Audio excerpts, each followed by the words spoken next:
नमस्कार, मी रेश्मा म्हणजेच पद्मजा तुम्हा सर्वांचं मनापासून स्वागत करते रेश्माज रेसिपीजमध्ये। आज आपण बघतो अतिशय टेस्टी असे बनणारे मेयो चीज कॉर्न मसाला टोस्ट।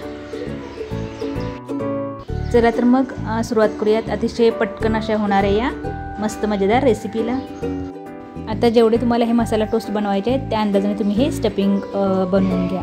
तर इथे मी एक छोटी वाटी कॉर्न अशी उकडून घेतलेली आहे, एक मोठी कॅप्सिकम शिमला मिरची अशी कट करून घेतलेली आहे आणि कांदा असा बारीक चिरून घेतलेला आहे। हे सगळं मी एकत्र केलेलं आहे।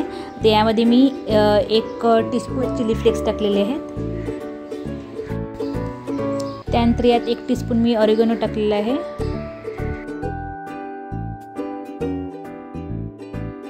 हाफ टीस्पून मी पेपर पावडर काळी मिरी पावडर टाकलेली आहे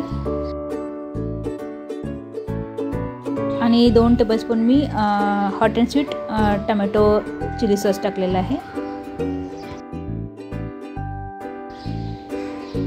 यात चवीनुसार मीठ टाकलेलं आहे आणि 1-2 टेबलस्पून भरून मी हे मोझरेला चीज जे आहे आपलं ते टाकलेलं आहे आणि हे छान असं मिक्स करून घेणार आहे।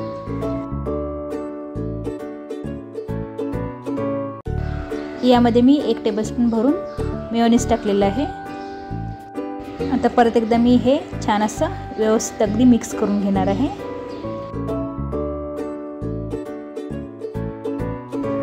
इथे मी टोस्ट बनवण्यासाठी हे ग्रिल पॅन घेतलेलं आहे आणि याला मी असं हे बटर लावून घेतलेलं आहे। आता तुमच्याकडे नसेल ग्रिल पॅन तर तुम्ही साध्या तव्यात पण हे टोस्ट बनवू शकता। ब्रेडची स्लाइस घेतलेली आहे आणि त्याला मी असं पहिल्यांदा सॉस लावलेला आहे। त्यानंतर जे आपण स्टफिंग बनवलं होतं हे स्टफिंग मी याच्यावरती असं ठेवणार आहे आणि स्प्रेड करून घेणार आहे।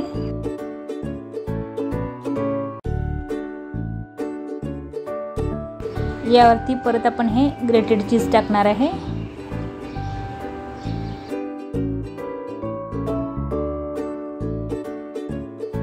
ब्रेडच्या दुसऱ्या स्लाइसला पण मी टोमॅटो केचप लावून घेतले होते आणि असं हे आपलं सँडविच मी तयार करून घेतलेलं आहे।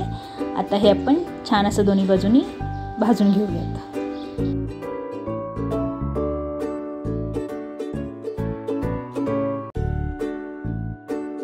वरून पण थोडं आपण असं हे बटर लावून घेणार आहोत, म्हणजे दोन्ही साईडने आपले हे टोस्ट जे आहे ते छान अगदी क्रिस्पी होतील।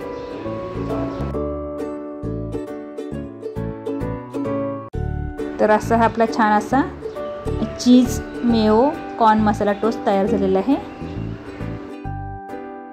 ब्रेडच्या एका स्लाइसचे असे 2 भाग बनवून पण तुम्ही असे हे सँडविच स्टफिंग करून तुम्ही बनवू शकता। आणि अशाच माझ्या साध्या सोप्या पटकन होणाऱ्या टेस्टी चमचमीत अशा व्हेज नॉनव्हेज आणि स्नॅक रेसिपीसाठी माझं चॅनल नक्की सबस्क्राईब करा। माझी आजची अतिशय साधी सोपी पण अतिशय टेस्टी अशी होणारी वेगळ्या स्टफिंगमधली ही जर टोस्ट सँडविचची रेसिपी तुम्हाला आवडली असेल तर ही माझी रेसिपी पण लाईक आणि शेअर नक्की करा।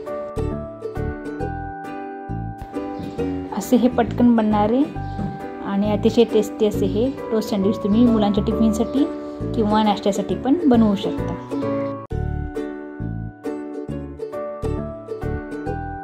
चला तर मग परत पुन्हा भेटूयात अशाच एका मस्त मजेदार झटपट होणाऱ्या नवीन टेस्टी रेसिपीसोबत। तोपर्यंत तुम्ही पण असेच नवीन पदार्थ बनवा, स्वतः खा, घरच्यांना खाऊ घाला आणि त्यासाठी माझं चॅनल बघत राहा।